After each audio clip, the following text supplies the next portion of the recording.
Bonjour, c'est Aline. On se retrouve aujourd'hui pour une nouvelle vidéo pour laquelle j'avais envie de te parler du phénomène qu'on appelle mettre deux personnes dos à dos. C'est une vidéo que je vais faire en deux parties. Aujourd'hui, la partie dos à dos et demain ou jeudi, je te parlerai de la partie accord. Dans la magie occulte négative, tu peux entendre le terme dos à dos ou le terme accord. Qu'est-ce qu'un dos à dos? Il faut savoir que mettre des personnes dos à dos n'est pas que dans le domaine sentimental, non. Cela peut être dans tous les domaines de la vie. Majoritairement, tu trouves le dos à dos dans le domaine de l'amour. Puis, en seconde position, le domaine professionnel. Généralement, le dos à dos est soit demandé par une personne à qui l'on souhaite du mal, on souhaite nuire à cette personne, mais ça peut aussi être dans le cadre d'une rivalité sentimentale. Le dos à dos sentimental, c'est mettre un couple dos à dos. Donc matériellement, au lieu qu'ils soient face à face, le regard yeux dans les yeux, eh bien le couple ne se regarde plus. L'un ne supporte pas l'autre. Et au lit, c'est un couple qui se donne le dos. Mettre deux personnes dos à dos va attirer une énergie négative dans le lieu de vie. Cette énergie a pour but que les personnes ne se supportent plus, qu'il y ait conflit sur conflit, parfois même des violences, des colères, parfois jusqu'à arriver à frapper son partenaire. Comment l'attaque se traduit? C'est une énergie qui est lancée à votre rencontre. Cette énergie va s'installer dans le lieu de vie et l'énergie va attendre la faille, va attendre l'ouverture et elle saisira l'opportunité pour pouvoir se faufiler dans cette ouverture. Les failles les plus courantes sont la colère, la dépression, l'anxiété,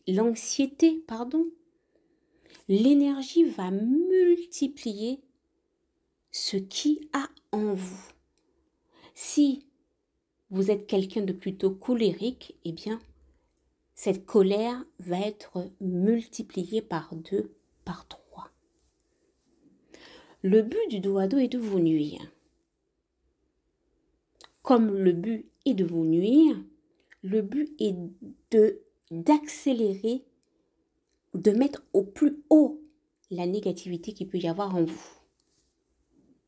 Colère plus intense, dispute plus violente, réaction disproportionnée par rapport à une situation. Le but du dos à dos est de nuire jusqu'à la rupture. Il faut comprendre que l'énergie se nourrit de cette vibration basse. Alors quoi faire? Quelle attitude adopter face à cela? Bien évidemment, nettoyer. Mais l'attitude, souvent, et surtout quand l'un des deux personnes est éveillé, cette personne éveillée va arriver à détecter qu'il y a une vibration qui est particulière, une énergie lourde. Cette personne, la personne du couple la plus éveillée, va sentir qu'il y a quelque chose qui cloche. Bien évidemment, si vous avez affaire à un partenaire, une partenaire colérique, et que son attitude standard est la colère, il ne faut pas mettre ça sur le dos d'une attaque, de dos à dos. Ok? Vous avez rencontré cette personne comme ça, cette personne est comme ça. Anyway. Par contre, si vous palpez que c'est quelque chose qui est particulièrement bizarre, là, ça doit vous faire tilt. Quand vous ressentez que c'est quelque chose de bizarre, il est important de travailler sur votre attitude, l'attitude à apporter. Ok? La bonne attitude, quand vous êtes face à une énergie négative qui est là pour vous nuire, vous et votre partenaire, et que vous la ressentez, c'est de vous replier, de ne pas argumenter la colère, de ne pas rebondir, de laisser le partenaire qui est le moins éveillé, qui ressent moins les énergies, redescendre. Car n'oubliez pas que le but de la vibration du dos à dos est de se nourrir de la colère et du coup de prendre plus de place dans le psyché pour aller jusqu'à la séparation, la destruction, la brisure du couple. Alors vigilance, attention. Je ne dis pas que il faut se laisser marcher sur les pieds, ok? Ce n'est pas ce que je dis. Ce que je dis, je vous mets en alerte ici s'il y a une attaque, si vous ressentez qu'il y a quelque chose qui cloche dans la relation. Souvent dans ce type de phénomène, il y a une des deux personnes sur qui la vibration aura plus de mal à rentrer. Et c'est souvent sur la personne la plus éveillée, la personne la plus spirituelle, la personne qui a plus les croyances en ces choses-là. Et l'autre a souvent tendance à se sentir invincible, à ne pas croire en tout ça, à se dire que son psyché est plus fort que tout ça, que rien ne peut rentrer sur lui. C'est souvent celui-là qui est le plus impacté. Il arrive aussi que dans ce phénomène de dos à dos, et bien que les deux n'ont pas de sensibilité particulière pour ces phénomènes-là. Et souvent, ça finit par une rupture. Jusqu'au jour où la vibration s'estompe, parce que la vibration ne dure pas toute la vie, hein, ok?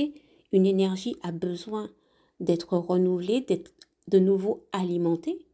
Si par contre c'est une vibration qui a été envoyée en une seule fois, elle va s'estomper. Si par contre vous avez affaire à quelqu'un d'acharné qui veut absolument la rupture, ben cette personne va renouveler au bout d'un moment l'énergie et qui fait qu'elle ne se termine jamais. Mais ce que je disais, c'est que jusqu'au jour où la vibration s'estompe, et là souvent on ne comprend pas les motifs, les raisons de la séparation. Cette vidéo n'a pas pour objectif, n'a pas pour but à vous faire penser que toutes les séparations sont mystiques, sont occultes. Attention, il y a des personnes qui font le choix de se séparer. Chacun a son libre arbitre et on respecte le libre arbitre. De toute façon, lorsqu'il y a une séparation, une rupture sentimentale mystique, c'est quelque chose qui se capte sur vos énergies.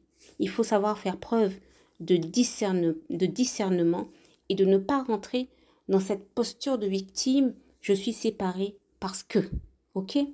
Voilà, moi je voulais vous parler de quelque chose que je vois dans mon cheminement lorsque j'accompagne les personnes, des personnes qu'on met dos à dos et généralement, quelle est la vibration la plus courante qui tourne autour du dos à dos. Je vais revenir avec une nouvelle vidéo où là, on parlera de l'accord. Accord entre deux personnes. Je vous laisse. Guidance et protection des ancêtres sur vous.